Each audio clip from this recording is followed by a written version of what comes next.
But I have two daughters. They're a year apart. Cindy lives down in Southern California. Linda lives in Seaside. She's married to Michael Pangrazio. Michael used to work for George Lucas and Spielberg, you know, in all those movies, Star Wars, Indiana Jones. He's famous in the film community and television for his art skills. Got 2 Emmys for his television work, and they have given me 2 grandchildren. Nathaniel is 12 and a half, Natalie's 11, and I've got pictures in case you want to.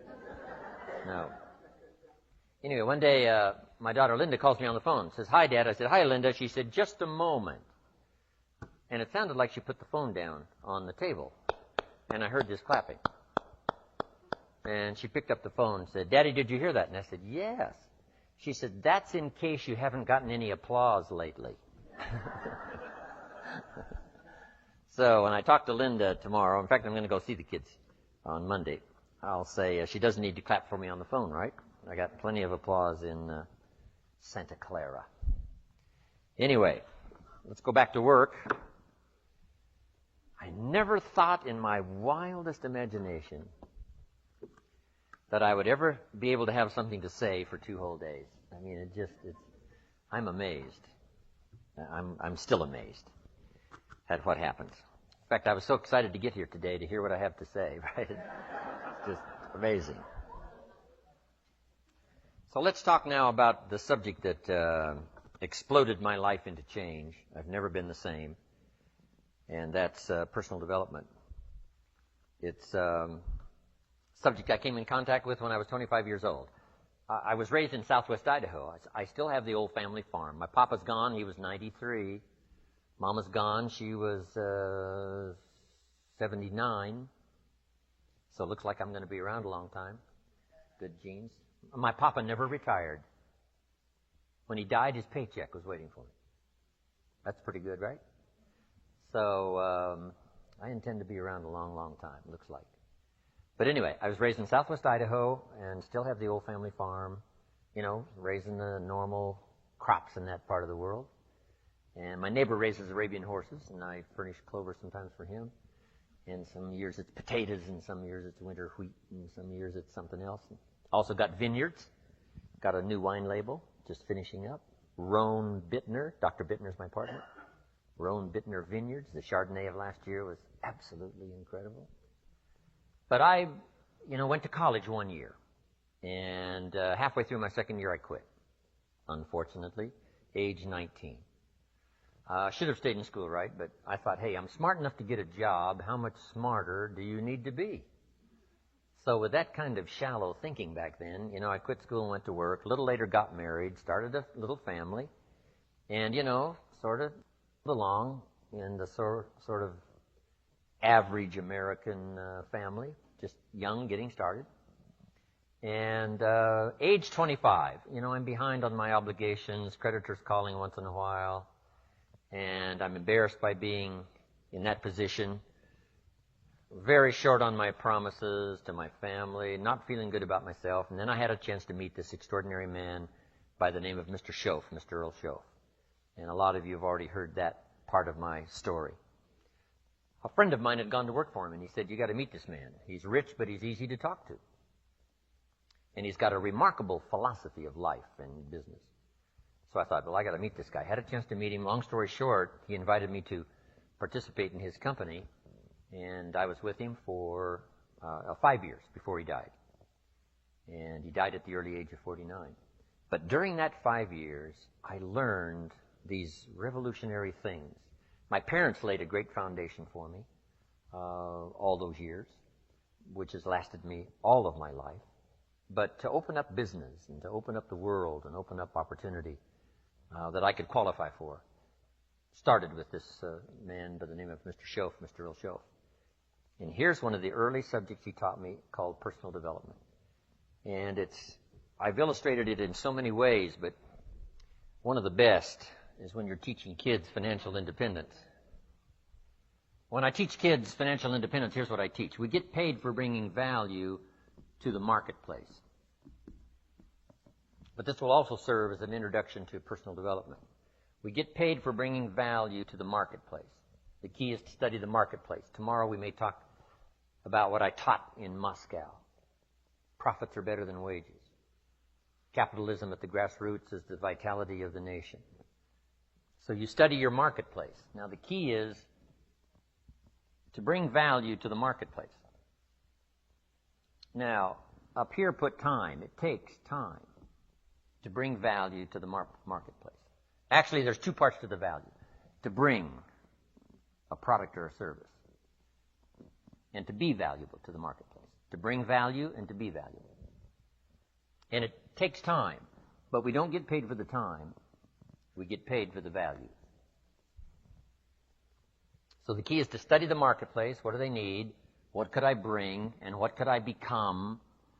Management, leadership, whatever.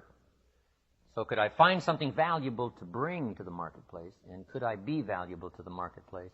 That is the key. Study the marketplace. But then my mentor said the main thing is to study yourself. And then when I teach economics to kids, I teach America's ladder decline. It starts down here at $5 an hour, and this ladder starts going up like this. Top income last year, there's a whole variety of stories. I'm sure one of the top was something like 26 million, something like that, for 1 year. So we started $5 an hour, and it would go up to 26 million. Now, here's what we call this. A heck of a ladder. Not much better way to describe it, right? That's a heck of a ladder. So, here's what everybody has the opportunity to climb the ladder. Now, first, all you need is what? A chance. That's all everybody needs is a chance and a start, and now education as to how to take advantage of your chance, how to get started, and use your education to move up this ladder, speaking financially. Now, there's a lot of ways to grow, but speaking financially, this is the deal. So let's say you start at $5 an hour. And really, who cares where you start as long as they let you on the ladder. So you start at $5 an hour. Now the first key is, how do you increase the $5? And there's several philosophies to increasing the $5. Here's number one. Wait for them to raise the minimum wage. Right? Wouldn't that be one philosophy? Now, the last time it took how many years, right? Several years to raise the minimum wage, which is okay. I'm not saying it isn't okay. It's one way to get an increase in income is to wait for the minimum wage. Okay, here's the next philosophy. To wait for a raise, which is certainly legitimate. Now the question is, how often do the raises come? Every 6 months, maybe 1 year. They do what? A review. What if you miss the review? Well, you got to wait another 6 months or maybe a year. So that might take quite a while to go from 5, let's say, to 6. Here's another philosophy. Go on strike. Here's the philosophy we call by demand, to demand more. And if you don't give me more, I'll go on strike. I won't work. Which is one philosophy. To get more by demand. Now, here's the problem with demand. Make the note. Kids need to learn it. You can't get rich by demand. You might get a few more pennies, right? You might get an extra $1. You might get an extra benefit or something, but you can't get rich by demand. Here's why. Not that it isn't America, and not that it isn't that economically now we're doing incredibly well, but here's why you can't get rich by demand. It's the wrong philosophy. And here's what would be tragic all your working life. To live in the right country and have the wrong philosophy. So you can't get rich by demand. Then how could you get rich in America? It's very simple. Change your philosophy. And what would be the new philosophy? Answer. You get rich by performance, not by demand. Now, my mentor says, some people don't just make $5 an hour. They've moved up to 6. How easy would it be to get to 6? Probably pretty easy. If you work for McDonald's, they paid you $5 an hour, hauling out the trash. If you whistle while you haul out the trash, they'll pay you $6 an hour. Right? Here's an unusual person. They deserve $6 just because of their attitude. Wear the hat, say yay McDonald's. Okay? So for that, you get an extra, what? $1 an hour, because the company recognizes, hey, looks like this is going to be an oncoming person. So it's not that difficult to go from 5 to 6. But here's what's interesting. Some earn $50 an hour, 10 times as much. How could you multiply your income by 10? One, you probably couldn't do it waiting for a raise. Certainly you couldn't do it waiting for them to change the minimum wage. And you certainly couldn't do it by demand. Because usually when they make demands, they don't demand that you multiply my income by 10. People don't go on strike for multiplying their income by 10, usually, right? It's just a little increase. So, how could you go from 5 to 10? Interesting. But that's not the end of it. Can you think of somebody that makes $500 an hour? My Beverly Hills attorney, yes. You can think of some, right, that make $500 an hour. Now, 500 multiplies by 10 again. Not just once from $5 to 50, but from 50 to 500 is multiplying by 10 again. Can you multiply by 10 and then multiply by 10? And the answer is yes. One, living in the right country is an advantage. But here's the greatest advantage, having the right philosophy. Now, $500 an hour is not the end of the story. We go right on up to these top incomes. Would a company pay someone $26 million for 1 year's work? And the answer is yes. They do it all the time, right? Not because this guy went on strike. But that's not how he gets the $26 million.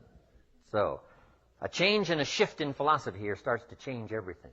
Now, my mentor said, you can climb this ladder, Mr. Rohn, as high as you wish to climb it. We're just talking economics now. There's a lot of other values to go for. But speaking economically, you can climb this ladder as high as you wish to climb it if you'll follow this philosophy. And here's what he said. You that have been around for a while have heard me say it.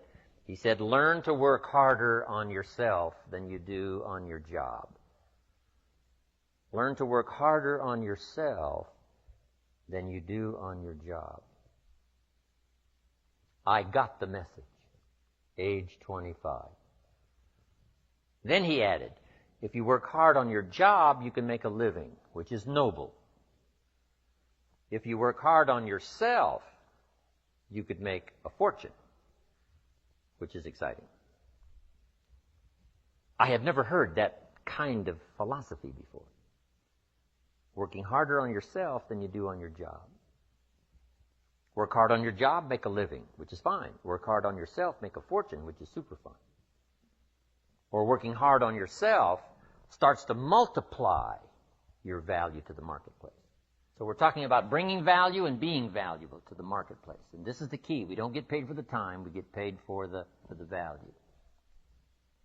Then he put it in the form of a philosophy that I've been teaching now all these years, which is so important. And now let me give you that philosophy. He said, success is something you attract by the person you become. Success is something you attract by the person you become. Success is not something you pursue, chase, run after. Success is something you develop, something you become. You attract success. Tomorrow we're going to talk leadership. Here's the theme of leadership. To attract attractive people, you must be attractive. To attract skillful people, you must be skillful. To attract committed people, you must be committed. So the whole key to unlock all the treasures, whether it's economic treasures or spiritual treasures, financial, social, personal, every way you can possibly think of, is by your own personal development. And then he added one more, which is so important, and it's probably worth the price of the seminar. Here it is. What you become is much more valuable than what you get. What you become is much more valuable than what you get.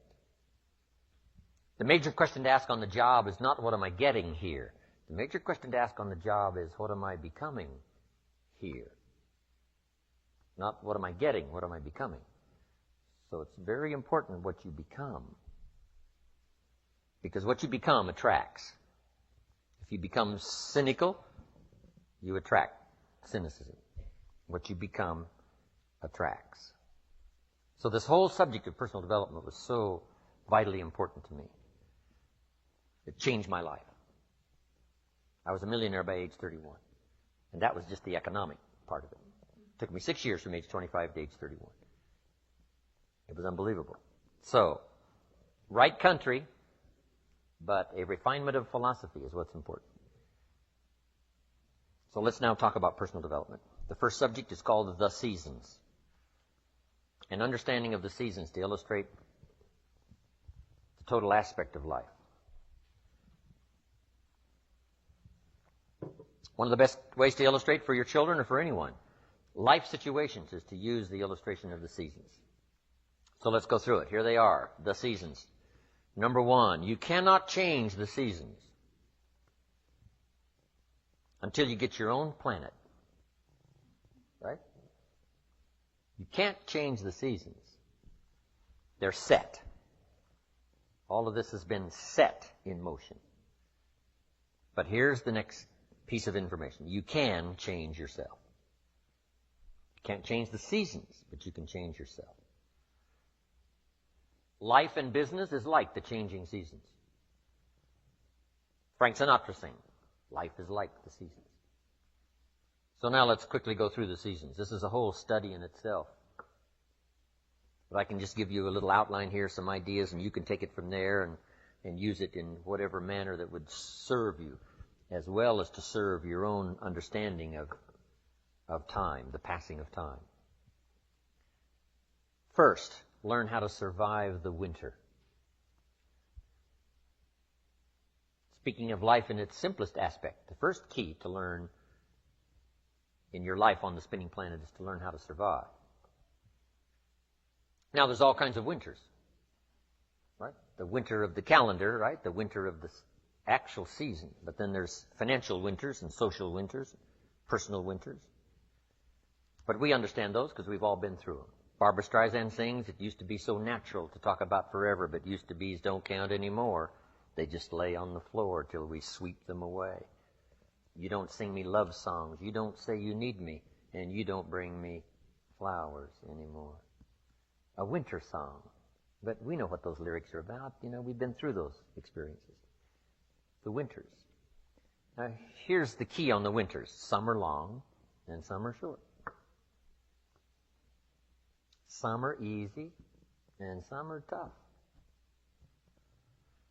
But they always come right after harvest, right after fall, autumn. So we cannot rearrange the coming of the winters. But here's what we could do. Get stronger, wiser, and better so that we can survive better. And our life will be less eroded by learning to handle the next winter. The next winter of a divorce, the next winter of an illness, the next winter of a death in the family, the next winter of a loss financially, the next winter of a crisis of whatever kind. To be better equipped. So here's the key, to learn the seasons so that you can approach it all in a very intelligent way. For kids, we teach the ant philosophy. The ant philosophy. So for the kids that aren't here, take this home. For the kids that aren't here, the ant philosophy.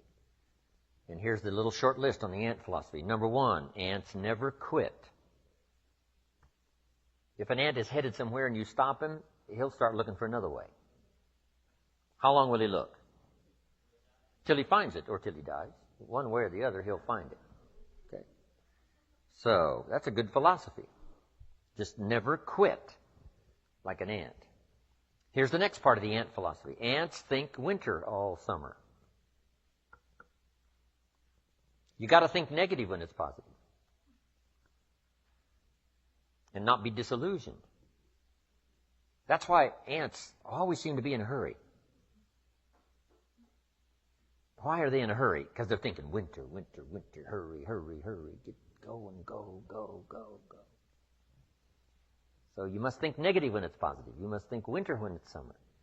Here's some of the best advice. It comes from classic tradition. A great story says, Don't build your house on the sand in the summer. Why? Be given that advice. Because it's easy to get faked out in the summer. Right? Blue sky, fleecy clouds, nice weather, so you build your house on the sand. You say, no, you must not be faked out when it's nice. You must think storm in the summer and not get faked out. And if you think storm, now you'll look for a rock on which to build your house. Now you're going to be safe. So you can't think nice when it's nice. You've got to think storm when it's nice. And if you haven't been through one of those storms, you've got to find somebody and say, have you been through one of those storms? Scare me to death, if you will, please, so I will not be faked out here, and I will keep searching, right?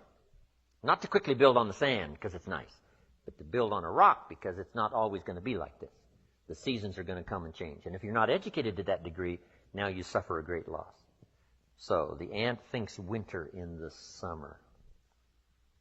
Now here's the next philosophy. I'm sure the ant thinks summer in the winter. The time to think positive is when it's negative. Why? Because the negative won't last long. How long is the winter? Isn't that long? So the ant thinks summer in the winter. This won't last long. We'll soon be out of here. Just hang on. It's not going to take that long. How long is the night? It's only a few hours. Come on. There's never been a double night. Couldn't you make it a few more hours? And the story says, yes, the night just can't last. For sometimes it seems like it's going to last forever. And when you have insomnia, right, it seems like the night will never pass. But I'm telling you, sure enough, it will pass. So learn to think day when it's night. And then you must learn to think night when it's day. An old prophet said, work while it's day. Work while it's day because the night's coming. Right? This was before Thomas Edison and the light. You've got to work when it's day because the night comes when you can't work. Of course, now we can work day and night, but back then you couldn't work when the night came. So you had to get it going, get it in before the night came. So this is a good idea now. Learn to think negative when it's positive. Learn to think storm when there is no storm. Learn to think winter in the summer. But then we must learn to think summer in the winter. We can make it through a few more hours, right? A few more days. It won't be that long. Hang in here. The spring will surely come. Okay. So the winters of life, learn to express those to other people, help them understand that as well as to try to understand it yourself. Now here's the next season, the spring. Spring is called opportunity. Not a guarantee. It's guaranteed the spring will come, but it's not a guarantee of a harvest. Here's the key. You must do something with the spring. Take advantage of the spring. Read every book you can get your hands on what to do with the springs of your life.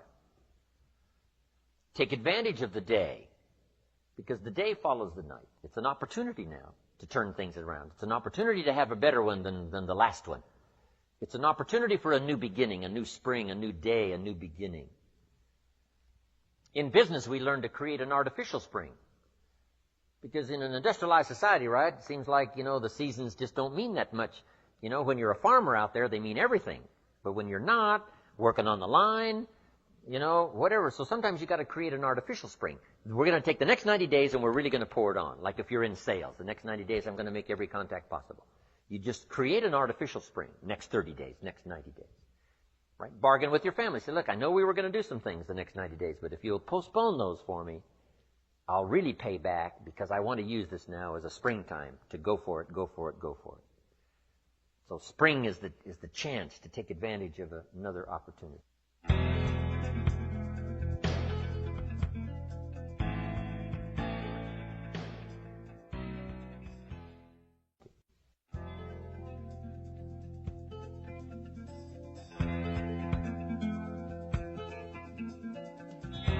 Now, here's what you must do in the spring. It's a very short season usually. You must hurry.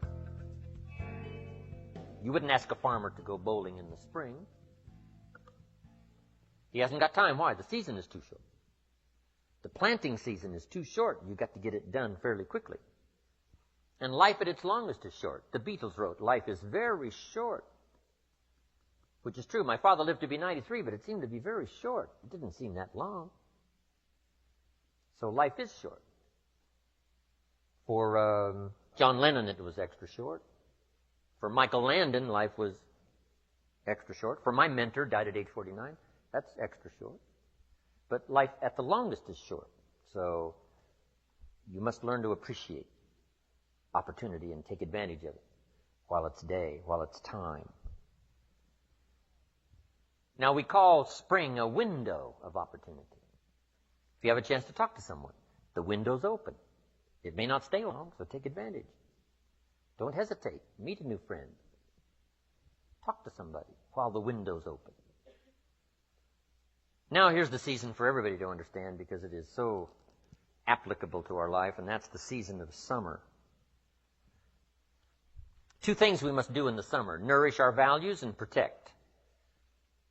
Nourish like a mother, protect like a father. The twin challenges in the summertime help to illustrate life, that we are confronted with both good and evil. Is that the way it should be? You've got to ask somebody a little higher up than me. We could get into probably a pretty great debate. Would there be good without evil? Here's the best answer I've got. In our finite position at the moment, here's the best answer. It doesn't seem like it.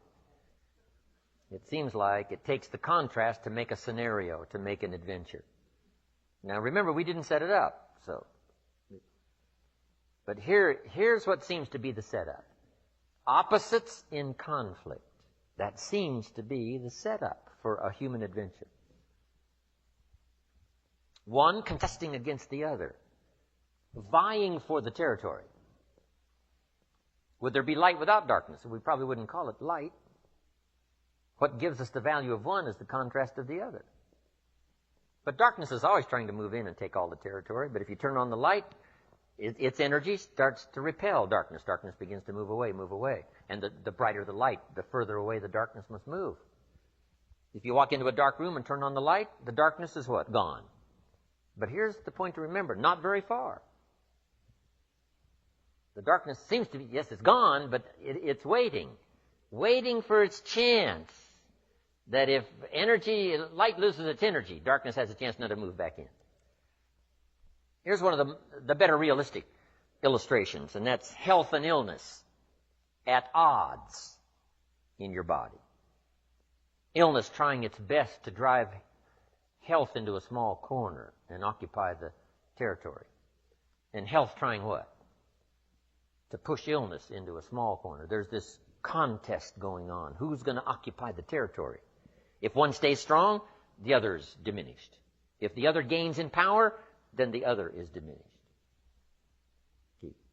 So what you must learn to do is cooperate with the positive side of everything in your body and your life. Sometimes we sabotage our own best interest. The body needs a banana, you send it a Coca-Cola. And the body says, what is the deal here? I'm health trying to drive illness into a small corner. I ordered a banana, you send me a Coca-Cola. So the body could rightfully say what? Whose side are you on? Give us a break here. We need every tool we can get to keep illness at bay. Because if we get weak, I'm telling you, it moves in, takes the territory. So we're in the middle of this contest, and here's what it's called, opposites in conflict. Here's one of the bigger conflicts, liberty and tyranny. Liberty is the absence of tyranny. But even though tyranny is conquered, it's not very far away. The same goes on in your bloodstream. Red corpuscles to nourish like a mother and give life. White corpuscles to fight and kill like a father. White corpuscles say, just show me some infection, I'll kill it. If I don't kill it, what? It killed you, somebody's going to get killed. In this contest, right? Good, evil, liberty, tyranny, right? Health, illness, winning and losing us, right? There's the struggle going on. But here's the key. It's the only way, it seems, it's the only way to create a human adventure. It doesn't seem to be any other way, currently. Now, some speak of a new heaven and a new earth, and maybe the whole arrangement will be different. Could very well be. But in this current experience, it seems like to create an adventure, to create a unique human scenario, we need opposites and conflict. And that's the deal. Thank God for white corpuscles that think negative all day. Tyranny and liberty. Saddam Hussein takes over Kuwait. What should we do? Somebody says, well, Kuwait, what do we care? Well, what if next he wants Saudi Arabia? You say, well, it's a pile of sand, what do we care? Well, what if next he wants Israel? You say, well, little Israel, what do we care? Well, what if next he wants the rest of the Mediterranean? You say, well, yes, I guess we've got to draw a line somewhere. Yes, somewhere. You've always got to draw a line somewhere and tell illness, hey, you can't have any more. You've got to throw up the barriers, draw a line in the sand. Our President George Bush was right to draw a line in the sand, put together the coalition, and put together 500,000 troops and go kick Saddam Hussein out of Kuwait. History demanded it. Hired Chief White Corpuscle General Schwarzkopf.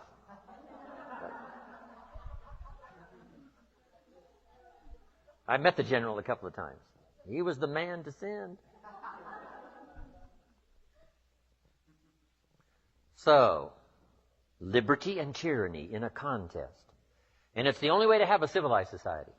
Tyranny cannot be rehabilitated. Tyranny can only be restrained. So for Saddam Hussein, we put a no-fly zone on top and a no-fly zone on the bottom. Right, to contain so that liberty would have a chance. The citizens of the world would have a chance, that the world would have a better chance. And we've got to fight these skirmishes. We've been fighting them forever. We've got to fight them forever. Whether they're inside your own body or whether they're in politics, no matter where they are. We must play this game. We must fight this game. But here's what it creates, a great adventure. Let me give you the ultimate now. Could you win if you couldn't lose? And the answer is no, it doesn't seem like it. You couldn't call it winning. You can't win if you couldn't lose. So that's the deal now. Negative, positive. Would there be negative